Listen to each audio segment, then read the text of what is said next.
Problem साहेब मोठा असून महानगरपालिका हे विजवण्यासाठी पर्यंत बघा ध्यान देऊ नये का?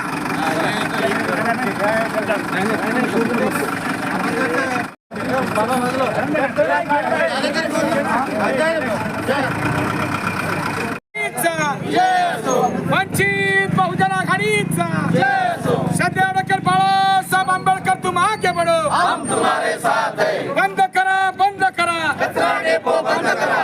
या मनपा प्रशासनाचं करायचं काय? खाली मुंडकं वर पाय. या मनपा प्रशासनाचं करायचं काय? खाली मुंडकं वर पाय. जनतेच्या जीवाशी खेळणाऱ्या प्रशासनाचं करायचं काय? खाली मुंडकं वर पाय. जनतेच्या जीवाशी खेळणाऱ्या प्रशासनाचं करायचं काय? खाली मुंडकं वर पाय. मनपा प्रशासन होस डेपोचं वर्गीकरण करतात की नाही हे तर अंधारातलीच गोष्ट आहे.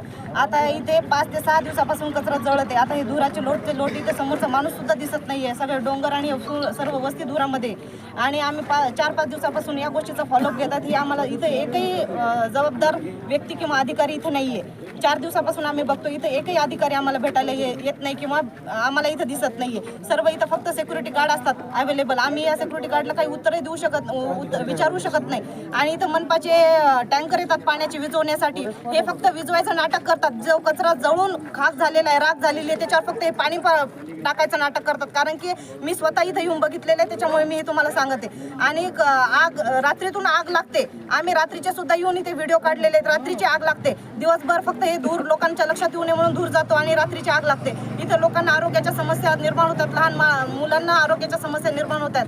इथं लोकांना सिनियर सिटीजन राहत असल्यामुळे लोकांना इथे श्वसनाचा त्रास होतोय. आणि ज्यांना गुडघ्याचे मानेचे मणक्याचे त्रास आहेत त्यांना बाहेर मॉर्निंग वॉकला सुद्धा निघता येत नाहीये. इतकी यांची परिस्थिती हे झालेली आहे. आणि इथे मनपा नियम आम्हाला लागू करते. मग मनपाला कोणताही नियम लागू नाहीये का? 500 मीटर पर्यंत कचरा डेपो किंवा मद्यपान असलेल्या दुकानं सुद्धा आपण परमिशन मध्ये देत नाही. मग हे आमच्या वस्तीमध्ये 100 फुटावर असणाऱ्या वस्तीमध्ये इथं कचरा डेपो यांनी दिला कसं काय दिला? आणि इथे यांनी पार्किंगची सुद्धा जेव्हा यांनी पार्किंगचं शेड मारलं तेव्हा सुद्धा आम्ही विरोध केला होता. त्यांनी तेव्हा सुद्धा आमची कोणतीच गोष्ट ऐकून न घेता इथं कचरा डेपोवर आंदोलन केलं.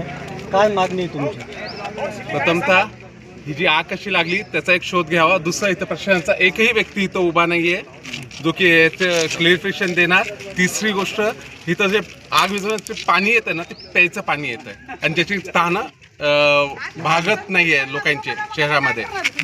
असे लोक आहेत. तर एक मागणी आहे, जर कधी लवकरात लवकर ही आग आणि प्रदूषण बंद नाही झालं तर आम्ही आयुक्त असेल किंवा मनपा असेल यांच्यावर आम्ही मनुष्यबळाचा गुन्हा पोलीस स्टेशनमध्ये दाखल करू.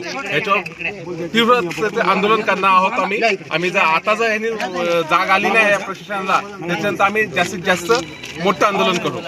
महापालिका प्रशासन म्हणतंय याचा विल्हेवाट लावण्यासाठी आम्ही टेंडर काढलंय 15 कोटीचं. झालं, पैसे बिशे खाल्ले, सगळं काय झालं, सगळे हात पुसून घेतले आणि ते विल्हेवाट लावायच्या जागी जाळून टाकू लागले. विल्हेवाट म्हणजे काय? जाळून टाकायचं, तो कचरा नाहीये म्हणून सांगायचं, नवीन कचरा आणून टाकायचा. हे त्यांचं एक चांगला ड्रामा चालू आहे. पुढची भूमिका काय असणार आहे आता पक्षाची? झालं नाही तर तीव्र आंदोलन, मनुष्यबळाचा गुन्हा दाखल करू आम्ही आयुक्तावर. ते प्रदूषण नियंत्रण मंडळाकडे तक्रार करणार आहे.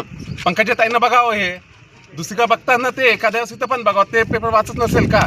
त्यांचं काही इथं लोक नसेल का?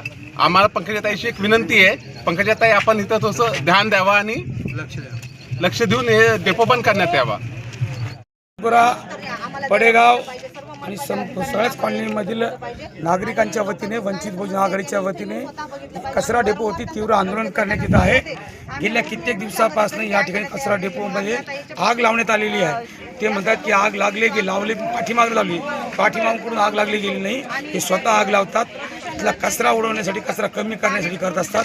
आम्हाला गेल्या 40 वर्षापासून पहिले शिल्ली खाण्याचा त्रास होता. आता शिल्ली खाण्याचा त्रास थोडा कमी करण्याचा केला तरी शिल्ली खाण्याचं जनावरं कापली जातात. त्याचा सुद्धा मरणाचा वास येतो. त्याने सुद्धा नागरिकांना कॅन्सर सुद्धा झाले त्या वासामुळे. आता पुन्हा प्रशासनाने या ठिकाणी आग लावलेली आहे. पूर्ण परिसरामध्ये नव्हे तर गेल्या 3 प्रभाग 3 आणि प्रभाग 4मध्ये प्रभाग 4मध्ये पूर्ण धूर आहे. बघा, आपण बघू शकतो पाठीमागं कचरा डेपो सुद्धा जळत आहे. कचरा डेपोमध्ये तुम्ही आतापर्यंत सांगा, प्रशासनाला बोललो ते प्रशासन उलटं बोलत आहे. काल आमच्या वार्डाच्या प्रभागाच्या नगरसेवक तरुणांनी घालून जातो त्यांनी तिथल्या कर्मचाऱ्याला, मेन कर्मचाऱ्याला फोन केला. त्यांना विचारलं की आग कशी लागली. तो म्हणतो की तुम्ही रात्री येऊन बघा आग कशी लागली. हे आम्हाला इथं आम्हाला जाळण्याचा प्लॅनिंग करतात. हे आम्ही किती दिवसामध्ये सांगतोय की आम्ही दिवसात 3-4 दिवसापासून कंटिन्यू फिरतोय पुन्हा दारामध्ये. लोकांना पाण्याचा प्रश्न निर्माण झालेला पिण्याच्या गेल्या 17-18-20 दिवसापासून पाणी नाही आहे. आणि हे प्रशासन इथं पिण्याचं पाणी या आगीवरती टाकण्याचं काम करत आहे. पूर्ण आग जळाली की मग त्याच्यावरती पाणी विजळण्याचं काम करते आणि तो कचऱ्याचा खत तयार करण्याचं काम करत आहे. हे प्लॅनिंग करून याचं काम चालू आहे. म्हणून आपण सगळ्यांना विनंती करतो, जर आतापर्यंत हे कचरा डेपो इथं बंद नाही झाला तर आम्ही वंचित आघाडीच्या नेत्यांच्या माध्यमातून या ठिकाणी तीव्र आंदोलन करू. येथे राहते. जो शासनाने 2018 मध्ये कचरा डेपो इकडे आणला, का बरं शासनाला काही दुसऱ्या सुविधा नव्हत्या का? अगोदरच शिल्लीखाना होता इथं. इथल्या नागरिकांनी काही पाप केलेलं आहे का ज्यांनी फक्त घाणेरड्याच गोष्टी इकडं आमच्याकडे आणायच्या? तुमच्याकडनं एखादं मंत्रिमंडळ, एखादी मोठी भाजी मंडी, चांगले उद्योग इकडं का नाही आणले गेले? आमचा वार्ड म्हणजे काय एखादं टाकून दिलेली गोष्ट आहे का? तुम्हाला बाकी सगळ्या सुविधा, फ्रोझन मॉल वगैरे तुम्हाला तिकडं पाहिजे आणि कचरा, शिल्लीखाना, घाणेरड्या गोष्टी इकडं पाहिजे, जनावरांच्या स्मशानभूमी इकडं पाहिजे. अरे मंत्र्यांना जाळायच्या स्मशानभूमी करा ना इकडं, म्हणजे आमच्या पोरांना रोजगार भेटेल ना. पाणीपुरी, पाण्याच्या बॉटल वगैरे विकतील तर तेवढा रोजगार मिळेल आमच्या मुलांना. चांगल्या सुविधा का नाही आणत तुम्ही इकडं? आणि कचरा डेपो काय तुम्हाला काय असं छटकभर कचरा टाकला आणि झाला असं आहे का? इथं काय मुठ्ठीभर लोक राहतात का? हजारो लाखोच्या संख्येमध्ये इथं लोक राहतात. आज इथं घाटी हा इथून 1-1.5 किलोमीटरच्या अंतरावर आहे. विद्यापीठ इथं अर्धा किलोमीटरच्या अंतरावर आहे. पानचक्की इथं 1 किलोमीटरच्या अंतरावर आहे. बस स्टॉप, आता सफारी पार्क आलंय. मला सांगा, घाटीमध्ये तुम्ही पूर्ण महाराष्ट्रातून तिथं पेशंट आणतात आणि इथं कचरा डेपोमुळे तिथं कोणाला रोगराई काही होत नाही का? इथं ह्या कचरा डेपोमुळं इथं घाणेरडं पाणी जिरून आमच्या बोरवेलला घाण पाणी येऊ लागलं. आमचे लहान लेकरं आजारी पडू लागले. इथं लोकांना दम्याचा त्रास सुरू झाला. 2018 पासून आम्ही हा त्रास सहन करतोय. किती दिवस सहन करायचा? शासनाने आम्हाला याचं उत्तर द्यावं का आम्ही किती दिवस सहन करायचं? कचरा डेपो इथे आंदोलन करण्यात आलंय. माझं या शासनाला, प्रशासनाला सांगणं आहे, जोपर्यंत तुम्ही हा कचऱ्याची विल्हेवाट लावत नाही तोपर्यंत आम्ही शांत बसणार नाही. कारण शासनाला आणि प्रशासनाला सांगणं आहे, तुम्ही गुदमरून मारल्यापेक्षा आम्हाला डायरेक्ट तुम्ही जहर द्या आणि मारून टाका. काय खेळ लावलाय का हा? आज आम्ही इथं मोठमोठे घरं घेऊन इथं राहतोय. आज इथं पिण्याचा पाण्याचा प्रश्न असो, कोणताही प्रश्न, इथं काही एक कोणत्या सुविधा नाही आहेत. आज हे नगरसेवक आज आमच्या मदतीला धावून आलेत. आम्ही त्यांच्या पाठीशी खंबीरपणे उभे आहेत. इथले जे आपल्या जे जिल्ह्याचे पालकमंत्री आहेत त्यांना पण एक सांगणं आहे, ही पण जनताच आहे. अहो, या जनतेचं तुम्ही लक्ष देणार आहेत का नाही?